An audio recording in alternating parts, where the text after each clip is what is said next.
Hello students, I am Pankaj Vashisht from GSSS Calrum Cathal and I welcome you all in today's lecture of EduSet. We are going to study about the chapter Light यानी प्रकाश। इससे पहले वाले lecture में बच्चों हमने प्रकाश से जुड़ी हुई कुछ बातों के बारे में पढ़ा था, जैसे कि परावर्तन, और हमने पढ़ा समतल दर्पण के द्वारा बनाए गए प्रतिबिंब और गोलीय दर्पण के बारे में भी हमने पढ़ा था। तो आज के इस लेक्चर में हम अवतल दर्पण द्वारा बनाए गए प्रतिबिंब के बारे में पढ़ेंगे।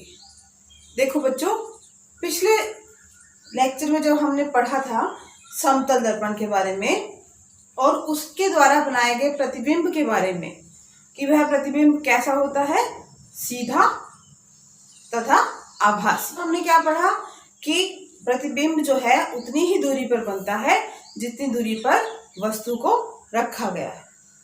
तो आज के इस लेक्चर में हम पढ़ेंगे क्या गोलीय दर्पण द्वारा अवतल या उत्तल दर्पण द्वारा बनाए गए प्रतिबिंब की प्रकृति को भी हम जान सकते हैं। प्रतिबिंब कहाँ बनेगा, कैसा बनेगा और वस्तु के आकार का बनेगा या उससे बड़ा बनेगा, इन सब बातों के बारे में हम आज इस लेक्चर में पढ़ने वाले हैं।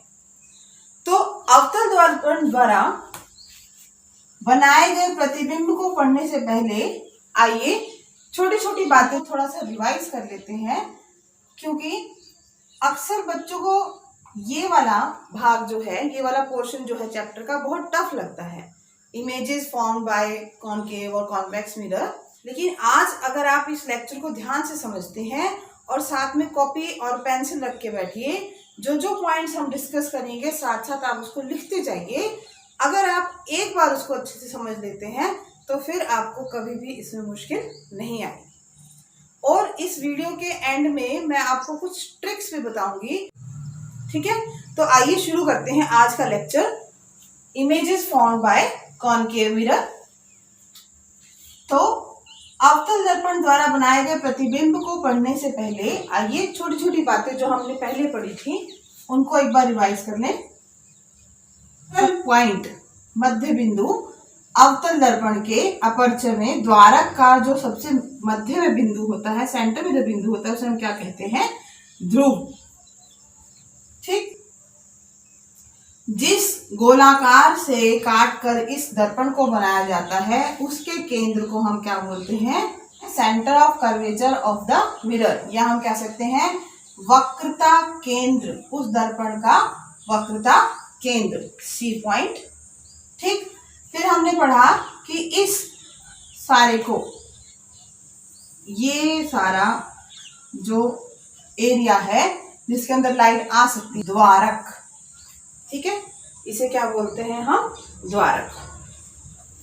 P और C के बीच की दूरी को हम क्या कहते हैं, वक्रता त्रिज्या, वक्रता त्रिज्या, और we can say it radius of curvature, R से भी हम इसको लिखते हैं। फिर हमने एक छोटे से एक्सपेरिमेंट के द्वारा फोकस के बारे में पढ़ा था कि फोकस क्या है, F क्या है। याद है आपको वो एक्सपेरिमेंट जिसमें हमने क्या किया था कि सूर्य के से आने वाली किरणों को हमने एक अवतल पॉइंट पर फोकस कर दिया था। जैसे आप एक दर्पण लीजिए और सूर्य की किरणें जो आ रही हैं उनको एक कागज पे उसकी इमेज आती रहे, ऐसे इस तरह से आपने उसको टिल्ट करना है, इस एंगल पे उसको सेट करना है। वो आप इस तरह से सेट करेंगे कि ब्राइटेस्ट स्पॉट जो है आपको सनलाइट का उस कागज के ऊपर दिखाई देने लगे। जब वो ब्राइटेस्ट स्पॉट आपको उस कागज पे मिल जाएगा, जिस पॉइंट पर वो स्पॉट आपको सबसे ब्राइट नजर आ रहा है उसी पर उस कागज को होल्ड कर लीजिए, रख लीजिए। और अगर आप उसको काफी देर तक उसी पोजीशन में रखेंगे तो आप क्या पाएंगे कि वो कागज जलने लग जाएगा। तो होता क्या है बच्चों कि अवतल दर्पण सूर्य से आने वाली सभी प्रकाश की किरणों को एक बिंदु पर केंद्रित कर देता है। जब उस स्पॉट पर बहुत सारी किरणें इकट्ठी हो जाती हैं तो ज्यादा गर्मी होने के कारण वो कागज जलने लगता है। आइए इसे एक डायग्राम से भी समझ। तो जो हमने प्रयोग पढ़ा था कि कागज पर एक पॉइंट पर सारी किरणें इकट्ठी जाती हैं, वो पॉइंट क्या है, उस अवतल दर्पण का फोकस पॉइंट है वो, जहां पर सूर्य की किरणें परावर्तित होने के बाद केंद्रित हो रही हैं। तो आइए बढ़ते हैं अपने नेक्स्ट टॉपिक पर। तो अवतल दर्पण द्वारा बनाए जाने वाले प्रतिबिंब को पढ़ने के लिए बच्चों कुछ 3-4 बातें हमें पता होनी चाहिए। वैसे तो जब भी किसी दर्पण के आगे, ये हमारा कौन सा दर्पण है? अवतल दर्पण। ये हो गया हमारा मुख्य अक्ष। इस मुख्य अक्ष पर कोई वस्तु रखी है जिसे हम बिंब भी कहते हैं। तो इसके हर एक बिंदु से प्रकाश की किरणें निकलेंगी। अब हमारे लिए इतनी सारी किरणों का आपतन और परावर्तन पढ़ना मुश्किल हो जाएगा।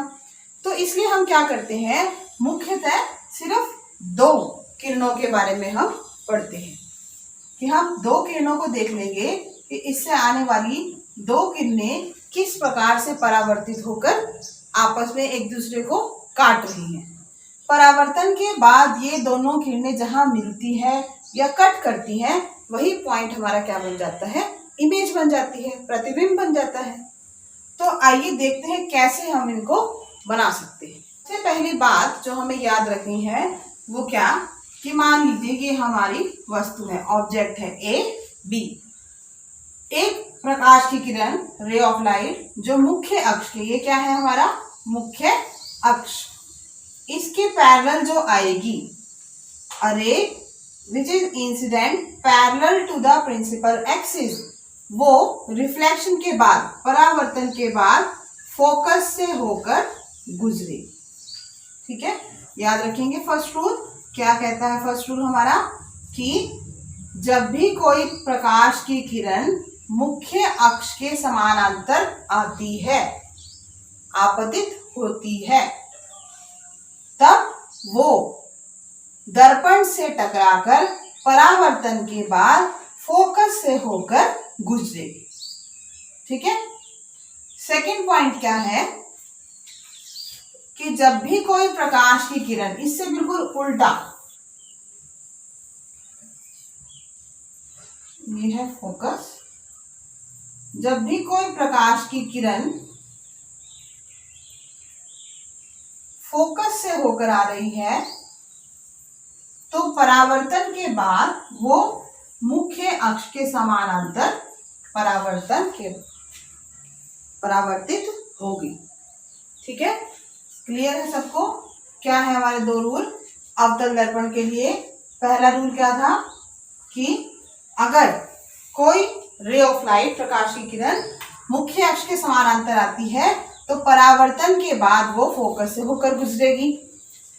दूसरा रूल क्या है, कि अगर कोई रे ऑफ लाइट फोकस से होकर आ रही है, तो परावर्तन के बाद वो प्रिंसिपल एक्सिस यानी मुख्य अक्ष के समानांतर होकर गुजरेगी। क्लियर? ये था अवतल दर्पण के लिए। ऐसे ही उत्तल दर्पण के लिए भी ये दोनों रूल सेम है। क्या लगेगा उसमें,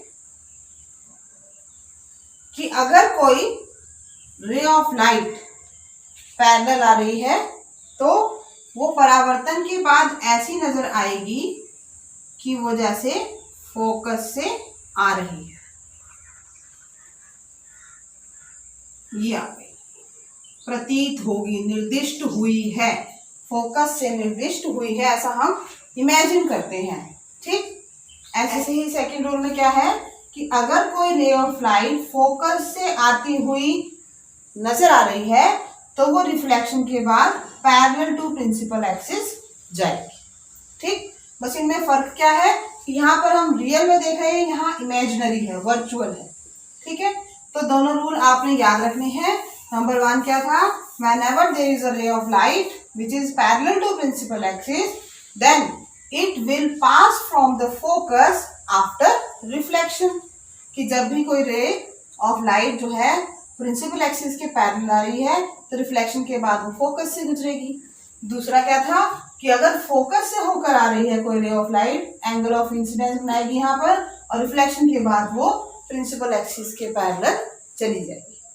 ठीक, थर्ड क्या है, इसमें क्या कहता है वो, कि अगर कोई ray of light centre of curvature से होकर आ रही है। थर्ड पॉइंट क्या कहता है कि अगर कोई ray of light centre of curvature से होकर आ रही है तो इसी लाइन में वो रिफ्लेक्ट हो जाएगी, सेम रिट्रेस करेगी अपना पाथ, उसी पाथ पे वो वापस मुड़ जाएगी। ऐसा क्यों होता है बच्चों? क्योंकि जब भी कोई रे ऑफ लाइट सेंटर से होकर किसी दर्पण पे या मिरर पे आती है तो वो एक अभिलंब के रूप में उस पर गिरती है, मतलब एक परपेंडिकुलर की तरह गिरती है 90 डिग्री के एंगल पे, और रिफ्लेक्शन के बाद उसी परपेंडिकुलर के पाथ को वो फॉलो करती है, रिट्रेस करती है। तो थर्ड रूल हमारा क्या है?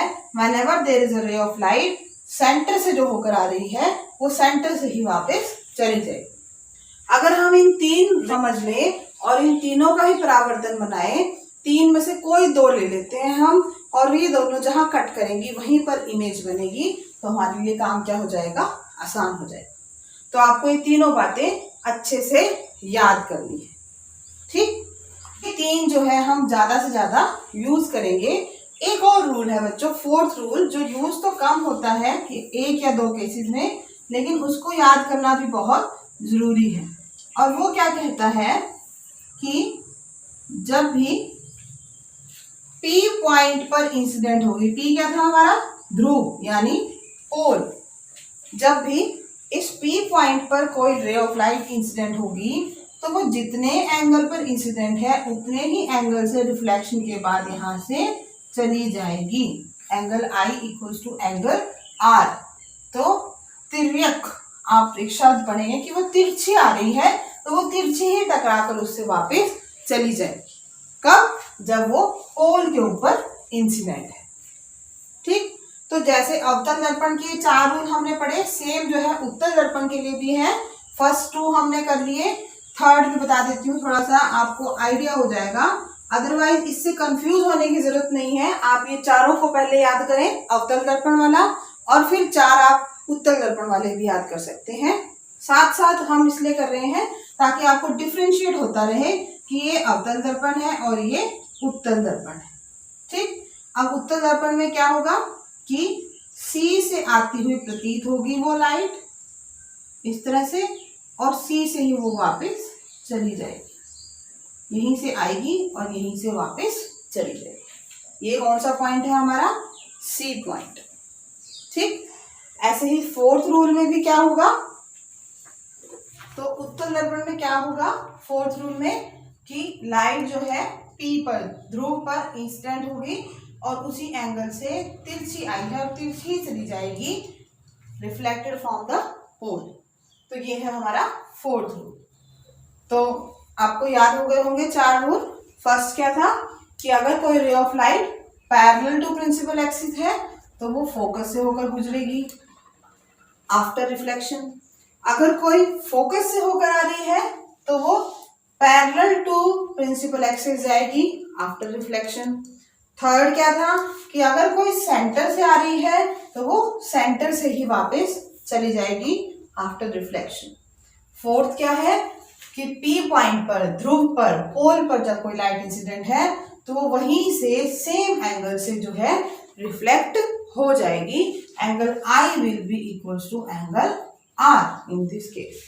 वैसे इन चारों केसेस में लॉ ऑफ रिफ्लेक्शन जो है वो होल्ड होता है, ठीक है? ये 4 पॉइंट जिसको याद है वो आराम से इमेजेस बना सकता है। अब हम शुरू करेंगे कॉनकेव मिरर यानी कि अवतल दर्पण द्वारा बनाए गए प्रतिबिंब को। बनाए गए प्रतिबिंब को पढ़ते हैं बच्चों। इसमें कुछ बातें जो है आपको याद रखने की है। सबसे पहली बात कि प्रतिबिंब जब भी बनता है तो 2 प्रकार का बनता है। वास्तविक है तो उसके साथ एक शब्द जुड़ा हुआ होगा उल्टा, हमेशा याद रखें। प्रतिबिंब वास्तविक एवं होगा, और अगर दूसरी प्रकार का प्रतिबिंब बनता है तो वो हमें होता है सीधा तथा आभासी। तो ये 2 जो की पॉइंट्स हैं, अगर आप इनको याद रखेंगे तो गलती होने के कम से कम चांसेस हैं। जहां पर भी आपको वास्तविक प्रतिबिंब लग रहा है तो उसके बाद उल्टा अपने आप लगा दिया, रियल एंड इन्वर्टेड। ऐसे ही अगर सीधा प्रतिबिंब दिखाई दे रहा है तो सीधा तथा आभासी बनेगा, वर्चुअल एंड इरेक्ट। ओके, तो एक तो ये बात याद रखनी। दूसरी बात कि जब हम इमेजेस को बनाना शुरू कर रहे हैं तो देयर आर 6 पोजीशंस, 6 अलग अलग पोजीशंस पर हम ऑब्जेक्ट को रखकर देखेंगे और उसकी क्या इमेज बनती है ये हम वहां से डिसाइड कर लेंगे कि कब इमेज छोटी बन रही है, कब बड़ी बन रही है, कब वास्तविक एवं उल्टा यानी रियल एंड इन्वर्टेड बन रही है और कब सीधी तथा आभासी। तो इनको ड्रॉ करने के साथ साथ आप याद भी करते जाएं, एक एक इमेज बनाते जाएं और कॉपी पर इसके साथ पॉइंट्स लिखते जाएं कि जो इमेज बन रही है वो किस तरह की है। जैसे सबसे पहली पोजीशन हम सबसे दूर से चलेंगे यानी कि अनंत, कि जब कोई object is placed at infinity, बहुत दूर रखा हुआ है, तो इंफिनिटी से आने वाली रे ऑफ लाइट, प्रकाश की किरणें कैसी होंगी, सीधी, और वो मुख्य अक्ष के प्रिंसिपल एक्सिस के क्या आएंगे, समानांतर पैरेलल आएंगी। तो फर्स्ट केस में क्या है, हमने 2 पैरेलल रेज ड्रॉ कर दी, एक सबसे ऊपर वाली, एक सबसे नीचे वाली।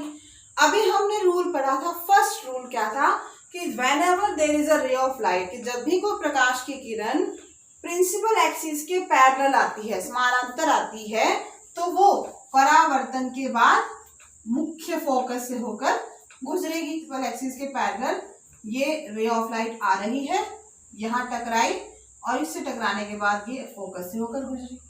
दूसरी रे ऑफ लाइट भी हमने कैसे ले ली, पैरेलल टू प्रिंसिपल एक्सिस, यहाँ टकराई, इससे टकराकर वापस गई और कहाँ पॉइंट पे मिलेगी, एफ पॉइंट पे दोनों जो है इंटरसेक्ट करेंगे।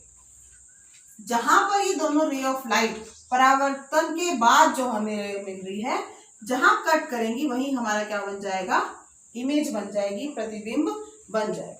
तो आप इस डायग्राम को देख के ही बता सकते हो। देखो ऑब्जेक्ट की पोजीशन क्या है, अनंत पर, ही लिख दिया हमने, कहाँ है, एट इंफिनिटी।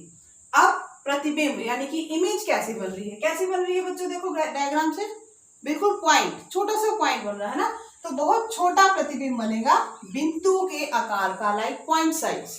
ओके, सेकंड कहाँ बन रहा है, कौन से पॉइंट पे बन रहा है, थर्ड क्या है कि ये रियल है। अब रियल है तो उसके साथ क्या शब्द मैंने अभी आपको बताया जुड़ा हुआ होगा, इन्वर्टेड, रियल एंड इन्वर्टेड। तो फर्स्ट पोजीशन हमारी हो गई, आपको याद भी हो जाएगी, वेरी इजी। अब मैंने आपको बताया 1 2 3 4 5 6 पोजीशन, 6 को छोड़ दीजिए यहाँ से।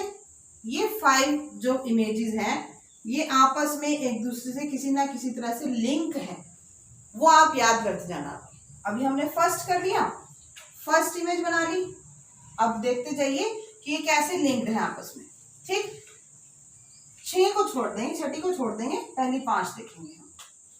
अब आते हैं हम इस पे नंबर 2 पे। नंबर 2 क्या है, हमने अभी डिस्कस किया था, अभी डिसाइड किया था कि हम दूर से चलेंगे। अब हम अनंत से चले हैं, इन्फिनिटी से चले हैं। नेक्स्ट पॉइंट क्या है, सी। तो इन्फिनिटी और सी के बीच में भी तो कोई पॉइंट होगा, तो हमने नेक्स्ट पॉइंट क्या ले लिया, बिटवीन इन्फिनिटी एंड सी, अनंत तथा सी के बीच में। सेकेंड पोजीशन क्या है ऑब्जेक्ट की, अनंत तथा सी के बीच। अब ये ऑब्जेक्ट हमने यहाँ पर रख लिया, इसका दूसरे शब्दों में हम सी से परे भी बोलते हैं, कुछ बुक्स में लिखा होगा सी से परे, मतलब सी से पीछे। तो ये रख दिया आपने यहाँ पर ऑब्जेक्ट को ए बी। अब एक रे ऑफ लाइट यहाँ से निकलेगी जो कि कैसी है, पैरेलल टू प्रिंसिपल एक्सिस, ये रे ऑफ लाइट जा रही है। ठीक, ये इस मिरर से टकराकर कहाँ आएगी, अकॉर्डिंग टू फर्स्ट रूल कि पैरेलल है तो टकराने के बाद एफ से होकर आएगी। ठीक, अब हमने एक रूल और पढ़ा था कि अगर कोई रे ऑफ लाइट सी से होकर गुजर रही है, ये हमारा पॉइंट आ गया सी, सी से जा रही है और सी से ही वापस आएगी, आ गई वापस, 2 रे ऑफ लाइट हो गई। ये दोनों जिस पॉइंट पर कट कर रही है, ऐसे नोट कर लो, यहाँ नोट कर लिया हमने, और ये ड्रॉ कर दिया। ये क्या है, ए डैश बी डैश क्या है, हमारी इमेज कैसी है। देखो ऑब्जेक्ट ऐसे रखा हुआ ऊपर, तो इमेज कैसी बन रही है, नीचे उल्टी बन रही है ना, तो ये क्या बन गया, रियल एंड इन्वर्टेड, यानी कि वास्तविक तथा उल्टा प्रतिबिंब बना है।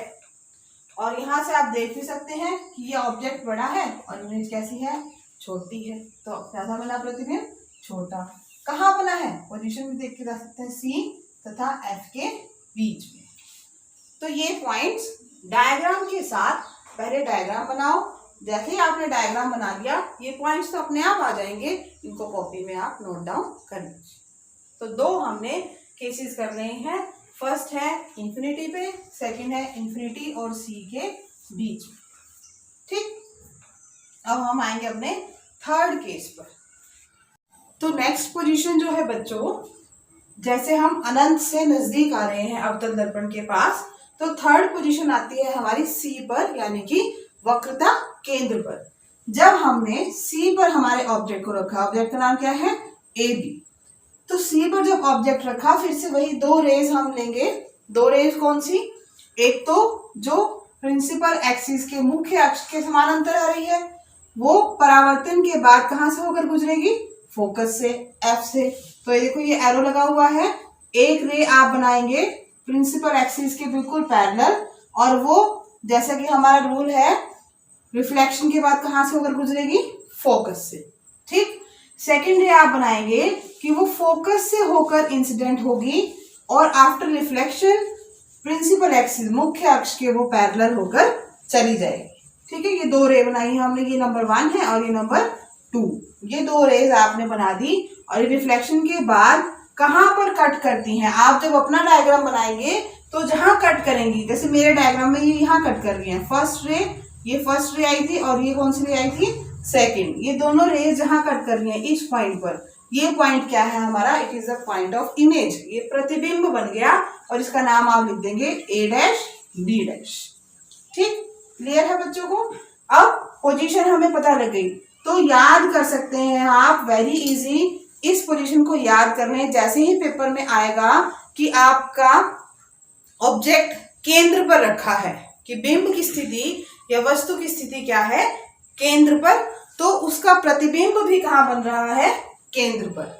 ठीक, तो थर्ड जो पोजीशन है हमारी केंद्र वाली, इसको याद करना बहुत इजी है।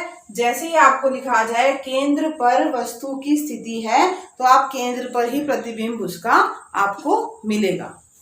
और कैसा मिलेगा, देखो इसकी पोजीशन क्या है, केंद्र पर, यानी कि सी पर। Position of image is at C. और कैसी है, सेम साइज, जितने साइज का ऑब्जेक्ट है उतनी ही साइज की इमेज बनेगी, समान साइज या समान आकार का जो है वो आपको प्रतिबिंब मिलेगा। तीसरा क्या है, कैसा है, वास्तविक तथा उल्टा। जैसे मैंने आपको बताया कि वास्तविक के साथ एक शब्द साथ जरूर लगेगा, उल्टा। ये दिख भी रहा है हमें डायग्राम से कि रियल है और इन्वर्टेड है, सेम साइज का है, और सेम पॉइंट पर जो है इमेज बनेगी। ठीक, नेक्स्ट आता है फोर्थ पोजीशन जो है हमारी, वो है सी तथा एफ के बीच, केंद्र तथा फोकस के बीच में। बार बार बता रही हूं कि हम क्या कर रहे हैं, इन्फिनिटी से, अनंत से चल रहे हैं और दर्पण के पास आ रहे हैं, शिफ्ट हो रहे हैं उसके पास। अब जब उससे नेक्स्ट पोजीशन सी के आगे आ गए हम, सी और एफ के बीच में ये रख दिया हमने ऑब्जेक्ट। ये अलग दिख रहा है आपको, ये हमारा ऑब्जेक्ट है, इसका नाम हमने रख दिया ए बी। ठीक, फिर से वही रूल हमने फॉलो करने हैं, जो दो रूल हमने अभी पढ़े थे, कि जब ए से या ऑब्जेक्ट से जब हमें एक रे आएगी, कैसी, पैरेलल टू प्रिंसिपल एक्सिस, वो रिफ्लेक्शन के बाद कहां से होकर गुजरेगी, फोकस से। ये रे नंबर 1 है हमारी। सेकेंड रे क्या है, यहाँ पर दिख रही है, ये सेंटर से होकर जा रही है, ऑब्जेक्ट से निकल रही है और सेंटर से होकर जा रही है, ये है रे नंबर 2। सेंटर से आने वाली रे के लिए हमारे पास क्या रूल था, कि वो सेंटर से आएगी, ये चली गई सेंटर से होती हुई, ये देखो, ये सेंटर से होती हुई मिरर पे, और मिरर से फिर ये एरो लगा दिया हमने जाने का, और आफ्टर रिफ्लेक्शन उसी पॉइंट से सेंटर से होकर ये वापस आ गई। तो ये दोनों रेज, ये 1 नंबर रे है आफ्टर रिफ्लेक्शन, और ये 2, ये कहाँ कट कर रही है, इस पॉइंट पर। ये जो पॉइंट है ये हमारा क्या बन जाएगा, it is the point of image, और इसका नाम रख दिया हमने ए डैश बी डैश। अब हम डायग्राम से ही पता लगा सकते हैं कि हमारी इमेज कैसी बनी है, वही पहले वाली, रियल एंड इन्वर्टेड, और ऑब्जेक्ट से साइज में कैसा है, बड़ा। तो प्रतिबिंब कैसा बन रहा है, बड़ा, या आपकी बुक्स में लिखा हुआ होगा विवर्धित, एक शब्द ये भी लिखा होगा विवर्धित। This is also large image, बड़ा इमेज। ठीक है, तो सेकंड पॉइंट क्या है, कैसा बनेगा, वास्तविक तथा उल्टा,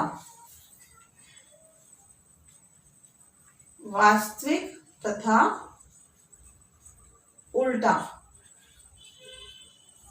ठीक, और कहां बन रहा है, कहां पे बन रहा है ये, पोजीशन बताओ इसकी। थर्ड पॉइंट, सी से परे, कि सी से पीछे बनेगा, सी से यहां हम कह सकते हैं अनंत तथा सी के बीच। ठीक है, अनंत तथा सी के बीच। देखो बच्चों, मैंने आपको पहले ही बताया था 6 इमेजेस हैं, अब हमारी फोर्थ आ गई। जब फोर्थ पोजीशन शुरू होगी, रिवर्सल शुरू हो जाता है। ये जो फोर्थ रिवर्सल मतलब उल्टा होना शुरू हो जाएगा। आपका फोर्थ केस और सेकंड केस आप याद कर सकते हो। मैंने कहा था ना, एक ट्रिक बताऊंगी कि सेकंड और फोर्थ को रिलेट करो, सेकंड इमेज और फोर्थ इमेज। सेकंड में क्या था, ऑब्जेक्ट कहाँ रखा था, सी और अनंत के बीच में। चेक करें सभी, ऑब्जेक्ट कहाँ रखा था, अनंत तथा सी के बीच में, और इमेज कहाँ बनी थी, सी तथा एफ के बीच। अब फोर्थ केस में उल्टा हो गया। उल्टा क्या हो गया, यहां ये किसकी पोजीशन है, ऑब्जेक्ट की। ऑब्जेक्ट की पोजीशन क्या है, सी तथा एफ के बीच, और इमेज कहाँ बन रही है, अनंत तथा सी के बीच। तो आप याद कर सकते हैं, कोरिलेट कर सकते हैं कि फोर्थ केस जो है सेकंड केस से उल्टा है। इनकी पोजीशंस आपस में चेंज होती हैं। जहां फोर्थ में ऑब्जेक्ट जहां रखा है वो कौन सी है, सेकंड की इमेज की पोजीशन। फोर्थ की इमेज कहां बनेगी, सेकंड के ऑब्जेक्ट वाले पोजीशन पे। ओके, अब चलते हैं फिफ्थ केस पे। फिफ्थ केस क्या है हमारा, फोकस पर। कहां रखा है, एफ पर। ऑब्जेक्ट रखा है, ये हमारा फोकस पॉइंट है, ऑब्जेक्ट को रख दिया एफ पर। ठीक, तो इसकी नाम हम जैसे उसको लगाते हैं, इसका भी क्या रख दिया हमने, ए और बी। अब इससे भी एक रे जाएगी पैरेलल टू द एक्सिस, और आफ्टर रिफ्लेक्शन कहाँ आ जाएगी, फोकस से होकर गुजरेगी। रूल नंबर 1 कि जब भी कोई रे पैरेलल टू एक्सिस आती है, वो रिफ्लेक्शन के बाद फोकस से होकर, ठीक, ये है हमारी रे नंबर 1। ऐसे ही सेकंड रे, ये देखो सेंटर से होते हुए मिरर से टकराएगी और टकराकर वापस सेंटर से होते हुए आ जाएगी। ये है हमारी रे नंबर 2।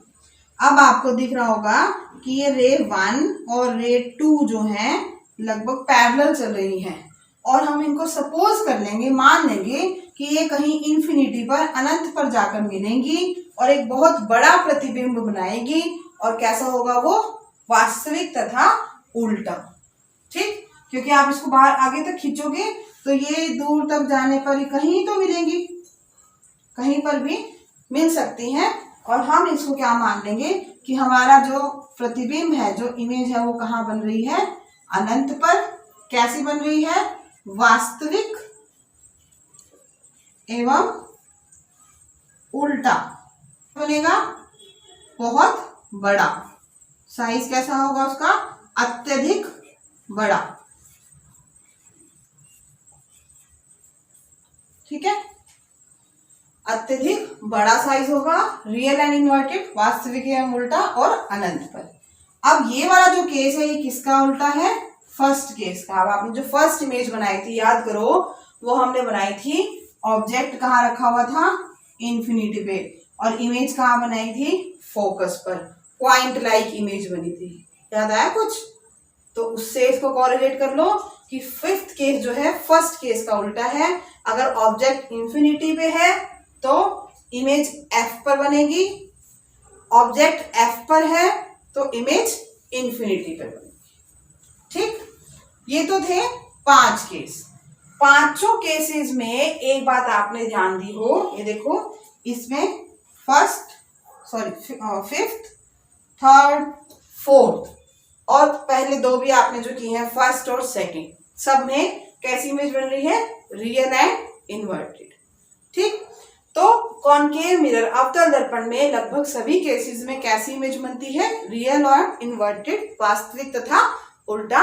सिर्फ एक केस ऐसा है जब ऑब्जेक्ट को कहाँ रखा है, F तथा P के बीच, उस समय पर जो इमेज बनती है दैट इज नॉट रियल, वो रियल नहीं बनती, वर्चुअल बनती है, आभासी तथा सीधा। देखो कैसे, अभी देख लेते हैं।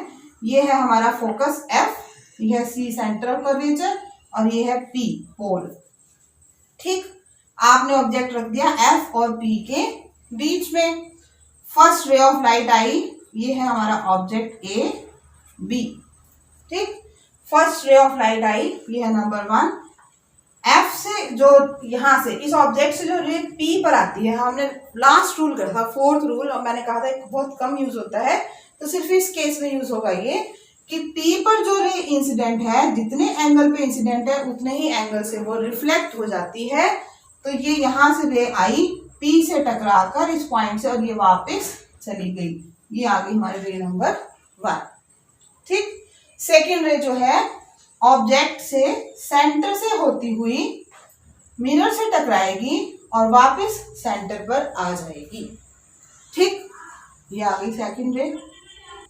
तो सेकेंड रे और फर्स्ट रे को, ये हमारी सेकेंड है, जब हम पीछे की ओर एक्सटेंड करके देखते हैं, देखो यहाँ तो कहीं पे मिलने का इनका चांस नहीं लग रहा ना, ये देखो कहीं पैरेलल है, तो हम क्या करेंगे, वो पीछे की तरफ खींच कर देखेंगे कि दर्पण के पीछे अगर इनको एक्सटेंड किया जाए तो ये एक पॉइंट से आती हुई प्रतीत होती है, और वही पॉइंट जो है हमारा image A dash B dash, दर्पण के पीछे। कहाँ बन रहा है प्रतिबिंब, दर्पण के पीछे।